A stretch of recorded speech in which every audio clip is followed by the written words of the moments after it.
கோவை மாவட்டம் சூலூர் தொகுதி அதிமுக சட்டமன்ற உறுப்பினர் கனகராஜ் மாரடைப்பால் மரணமடைந்திருக்கிறார். இதுகுறித்த கூடுதல் விவரங்களை கொடுப்பதற்காக செய்தியாளர் அருண் இணைப்பில் இருக்கிறார். அவரிடம் பேசலாம்.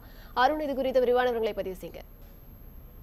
வணக்கம் அம்ருத். அதாவது கோவை மாவட்டம் சூலூர் தொகுதியின் அதிமுக சட்டமன்ற உறுப்பினராக பதவி வைத்து வந்தவர் கனகராஜ்.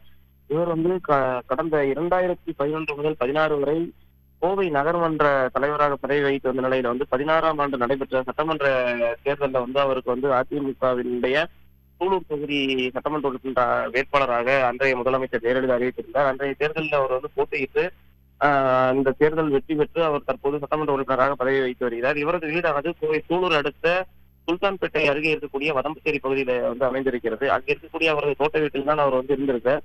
இன்று காலை சுமார் ஒரு 7:30 மணி அளவுல அவர் வழக்கமாக காலையில நாளிதழ்கள் வாசித்துக் கொண்டிருக்கும் போதே திடீரென அவருக்கு மாரடைப்பு ஏற்பட்டிருக்கிறது. அப்போது திடீரென அவர் மயங்கி விழுந்த நிலையில அவரது வீட்டிற்கு உடனடியாக மருத்துவர் அழைத்து வரப்பட்டிருக்கிறார். அவர் மருத்துவர் அழைத்து வரப்பட்ட நிலையில மருத்துவர் அவரை பரிசோதித்த உடனே அவர் மாரடைப்பால் மரணமடைந்து 10 நிமிடம் ஆகிவிட்டது என்று தெரிவித்திருக்கிறார்கள். சுமார் ஒரு 7:40 மணி அளவுல அவர் உயிரிழந்ததாக மருத்துவர்கள் அதிகாரப்பூர்வமாக அறிவித்திருக்கிறார்கள். இதைத் தொடர்ந்து அவர் அவரது வீட்டிலேயே தற்போது வைக்கப்பட்டிருக்கிறார்.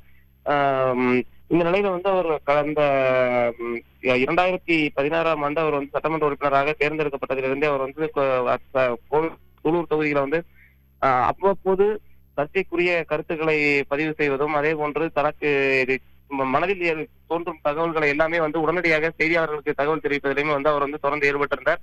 இந்த நிலையில தான் அவர் தற்போது திடீரென மாரடைப்பால் மரணம் அடைந்ததாக தகவல் வெளியாயிருக்கிறது. கடந்த 2 தினங்களுக்கு முன்பு கூட கட்சி நிகழ்ச்சிகள்ல அவர் பங்கெடுத்திருந்த நிலையில தான் அவர் தற்போது இந்த மரணம் அடைந்திருக்கிறார் என்ற தகவல் தற்போது வெளியாகியிருக்கிறது.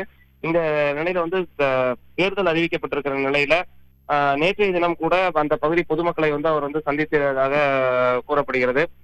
தற்போது அவரது வீட்டிற்கு கட்சி பிரமுகர்களும் திருப்பூர் தொகுதி வேட்பாளர் மற்றும் இந்த கோவை தொகுதிக்கு அறிவிக்கப்பட்டிருக்க வேட்பாளர்கள் எல்லாமே அவருக்கு வீட்டிற்கு தற்போது சென்ற வண்ணம் இருக்கிறார்கள். அமருத்.